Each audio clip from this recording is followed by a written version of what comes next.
অবশ্যই রেলমন্ত্রী যদি ওটা যদি পাবলিশ করেন যে নতুন করে রেল লাইনটা হবে তো হবে, এটা অসুবিধা কি আছে? এটা দেখুন মানুষের সুবিধার জন্য হচ্ছে।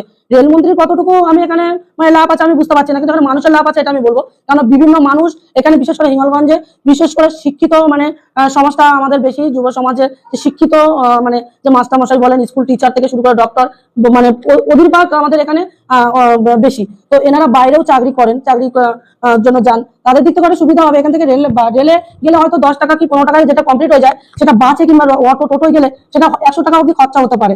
তাই সেখানে যদি কম বেনিফিটে কম খরচায় যদি ওনাদের যদি যাতায়াতটা হয়ে যান, ওনারা যদি ওনাদের সুবিধাটা এবং ওনাদের গন্তব্য স্থানে যদি পৌঁছাতে পারেন, এটা তো ওনাদের জন্য লাভজনক আমার মনে হয়। হবে সরকার যেহেতু আমাদেরকে আশ্বাস দিয়েছিলেন, আর বিশেষ করে আমাকেও তো সরকার আশ্বাস দিয়েছিলেন যে এখানে রেল কমপ্লিট হবে, যে রেল লাইনটা 2009 সালে এসে এখানে বন্ধ হয়ে আছে, মমতা সরকার জায়গা দেয়নি কি জমি দেয়নি, এই বিষয় নিয়ে নানান অভিযোগ উঠেছিলেন এবং মানুষ চাইছে, সাধারণ মানুষ যেখানে চাইছে সেখানে তো অবশ্যই হবে। আর সরকার তো নিজের যে রেলমন্ত্রী, ওনার কাছে হয়তো আমাদের এখান থেকে আমাদের প্রতিনিধিরাও গিয়েছিলেন, গিয়ে ওনার থেকে সেটা কথাবার্তা বলেছিলেন।